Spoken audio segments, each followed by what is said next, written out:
দর্শক, এই মুহূর্তে আমি আছি কসবা ইউসি ব্যাংকের সামনে। তো ইউসি ব্যাংকের সঙ্গে কোন ব্যাংক থেকে উনি আসছে? ইসলাম ব্যাংক থেকে এক মহিলা, উনি 1 লাখ টাকা নিয়ে বের হয়েছে। তারপর ওনার কাছ থেকে কে জানি ওনাকে 1,37,000 টাকা ওনার কাছ থেকে নিয়ে গেছে। তো আপনি কি ইসলাম ব্যাংক থেকে এখন বেরিয়েছেন? জি। টাকা কত ছিল আপনার সাথে? টাকা ছিল আমার 1 লাখ। 1 লাখ টাকা ছিল আর গলা কানে জিনিস ছিল। জিনিস টিনিস সব নিয়ে গেছে। স্বর্ণ আছিল কত ভরি? 1.5 ভরির মতো। 1.5 ভরির মতো স্বর্ণ। কসবাতে তো তাহলে খারাপ পর্যায়ে আছে এখন। তাহলে এটা আপনার সাথে কেউ দেখা করছে? আপনার সাথে কথা হয়েছে আপনার সাথে? আমার একটা পুরুষে গিয়া আমি ওইদিকে গেছি গিয়া। তো আমার পুরুষে গাওয়া বলে চাষি দেখা যান, আপনি একটু এসে দেন, চাষি দেখা যান।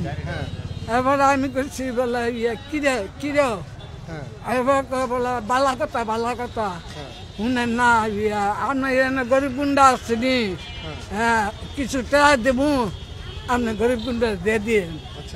এবারে একটা কই আমার পাঁচ পাচ্ছে এসে দা, এরপরে দা আমার হলে ঘুরতেছে। আপনি এর লগে ঘুরতেছেন? ওই হ্যাঁ ঘুরতেছি, একটা মহিলা আছে বুড়া লাগাই। তো আমার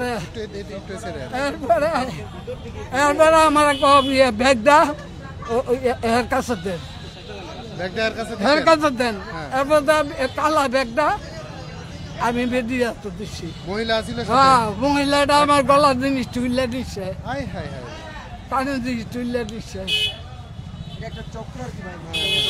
তাহলে কসবাতে এই যে সামনে কোরবানি ঈদ উপলক্ষে এখন মানুষের একটা ব্যাংক থেকে টাকা পয়সা উঠাবে।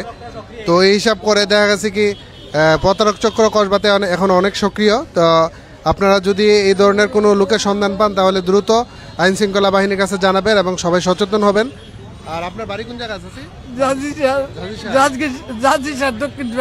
দক্ষিণ পাড়া। তো আপনি একলাই আসছিলেন ব্যাংকে? একাই আসছিলেন। আর তো আপনার সাথে টাকাও নিয়ে গেছে, আপনার স্বর্ণ সব নিয়ে গেছে? জি জি। এখন তাইলে আপনার দ্রুত থানায় যেতে হইব, থানায় গিয়ে আপনি জিডি করতে হইব। ঠিক আছে, আপনার সাথে আপনার ফ্যামিলির লোক নিয়ে একটু দ্রুত যান থানায় গিয়ে জিডি করেন। জিডি করলে পুলিশি বিষয়ে সিদ্ধান্ত নিবে। ঠিক আছে? আচ্ছা ঠিক আছে, একটু থানায় যান। হ্যাঁ, এই যে সামনে কোরবানি ঈদকে সামনে রেখে এই ধরনের প্রতারক চক্র সারা বাংলাদেশে এখন বর্তমানে এই ধরনের কার্যক্রমগুলো চালাবে। তো আপনারা যারা আজকের এই বিষয়টা দেখছেন, যে আপনারা যে মহিলার কাছ থেকে এতগুলো টাকা পয়সা নিয়ে গেছে এবং স্বর্ণগয়না নিয়ে গেছে, তো এগুলো সচেতন হওয়ার জন্য সবাইকে অনুরোধ করছি এবং সবাই গণহারে ভিডিওটি শেয়ার করে দিবেন। সবাই ধন্যবাদ, ভালো থাকেন, আল্লাহ হাফেজ, আসসালামু আলাইকুম।